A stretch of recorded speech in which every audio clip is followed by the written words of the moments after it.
ശ്രീനിവാസ് എന്നെ തടയാനായിട്ട് എന്ത് ശ്രമം നടത്തിയാലും ആ വിവാഹത്തിന് എനിക്ക് പങ്കെടുക്കണം. അവളെ അനുഗ്രഹിക്കണം.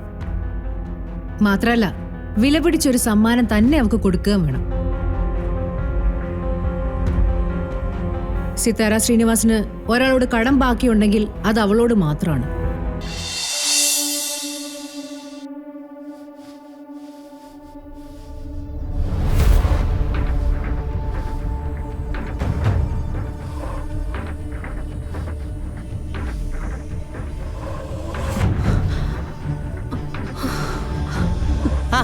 ആ മൂലയിലൊന്നും മോപ്പെത്തില്ല.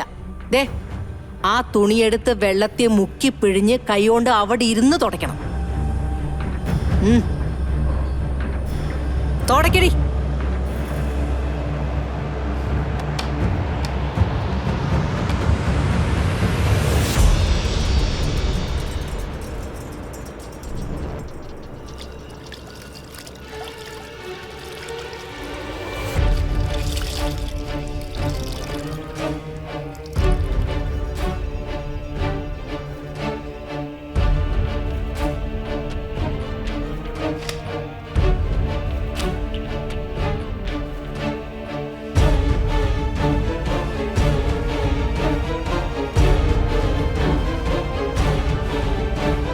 എന്താടി നോക്കുന്നത്?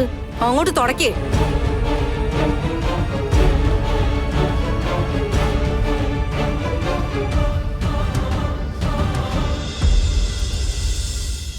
അങ്ങോട്ട് മുന്നോട്ട് നീക്കി തുടക്കടി.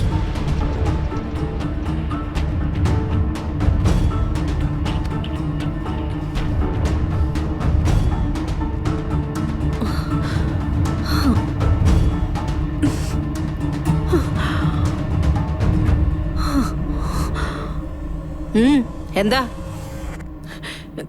കിതച്ചിട്ടാ മാഡം? കൊറേ കാലായിട്ട് തടി അനങ്ങാത്തതല്ലേ, അതൊക്കെ തനിയെ മാറിക്കോളും. അങ്ങോട്ടിരുന്ന് ചെയ്യടി. ചെയ്യാൻ.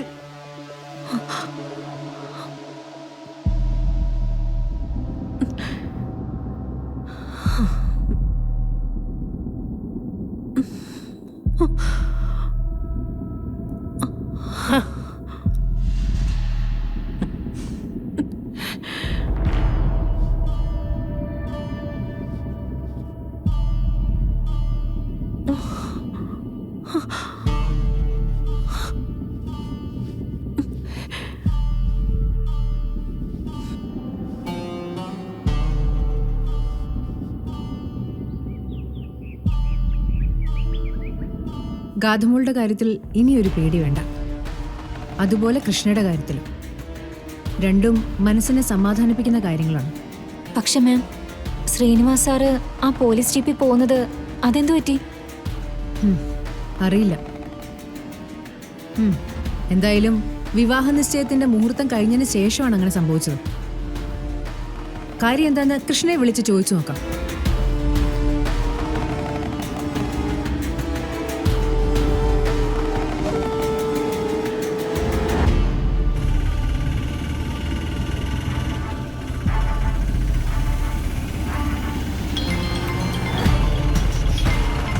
ആരാ മോളെ? സിത്താരമ്മയുടെ.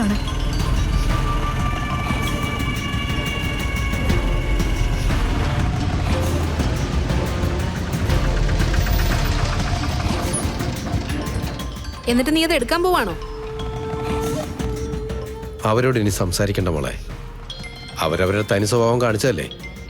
ഇതോടെ എല്ലാ ബന്ധവും അവസാനിപ്പിച്ചേക്കണം. ഇനി സിത്താര മാഡം എന്ന് വിളിച്ച് ബഹുമാനം കാണിക്കാൻ നിന്നാലുണ്ടല്ലോ, ഞങ്ങളുടെയൊക്കെ സ്വഭാവം മാറും, പറഞ്ഞേക്കാം. നിങ്ങൾ എന്തിനാ ഇങ്ങനെയൊക്കെ പറയുന്നേ? സിത്താരമ്മയുടെ എന്ത് തെറ്റാ ചെയ്തേ? നീ എന്താ പൊട്ടിയാണോ? ഇന്നത്തെ വിവാഹ നിശ്ചയത്തിലേക്ക് എന്തു പറഞ്ഞ അവര് നിന്നെ കൊണ്ടാക്കിയത്? ഞങ്ങൾ പറഞ്ഞപ്പോഴല്ലേ ഓഡിറ്റോറിയത്തിൽ എന്താ നടക്കുന്നതെന്ന് നീ അറിഞ്ഞത്. നീ പറയുന്നത് പോലെ നിന്നോട് അവർക്ക് അത്രയ്ക്ക് സ്നേഹമായിരുന്നെങ്കിലേ അത് നിന്നോട് തുറന്നു പറയായിരുന്നല്ലോ. എന്റെ മോളെ, നീ ഒരാളെ വിശ്വസിച്ച അതിൽ നിന്ന് ഇറങ്ങി മാറാൻ കുറെ ബുദ്ധിമുട്ടാ. പക്ഷെ ഇവരുണ്ടല്ലോ, ഈ സിത്താര മാം, അവര് ഗാഥയെ കൊണ്ട് ഈ വിവാഹത്തിന് സമ്മതിപ്പിച്ചതിന്റെ കാര്യം എന്താ? ചതിയല്ലേ? നിന്നെ കീഴ്പ്പെടുത്താമെന്നുള്ള വിശ്വാസമല്ലേ?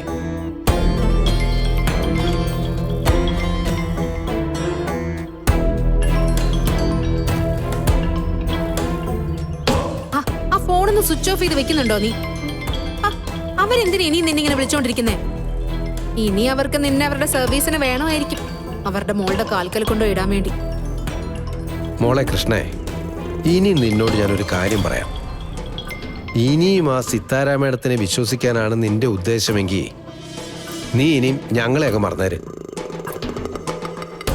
ഞങ്ങളെക്കാളൊക്കെ വലുത് നിനക്ക് നിന്നെ ചതിക്കുന്ന ഒരുത്തിയാണെങ്കിൽ അതങ്ങനെ തന്നെ നടക്കട്ടെ.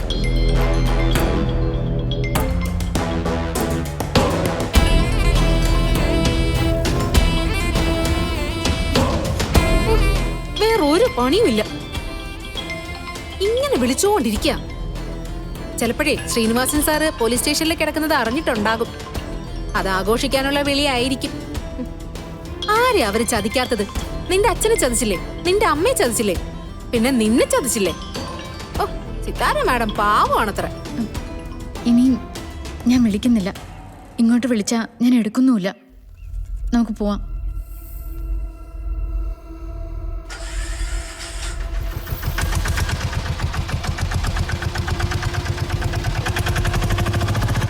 അതെന്താ കൃഷ്ണ ഫോൺ എടുക്കാത്തത്? ചിലപ്പോ അടുത്ത ആരെങ്കിലും ഉണ്ടാവും അല്ലേ? കൃഷ്ണ തിരിച്ചു വിളിക്കും മാം.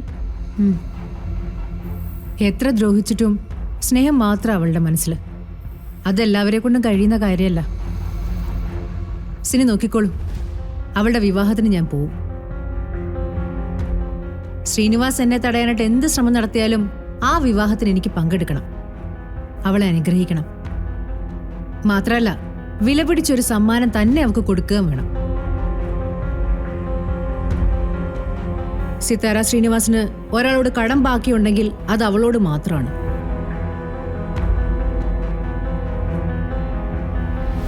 ഒരു ജന്മം മുഴുവൻ വീട്ടിയാലും തീരാത്ത കടം.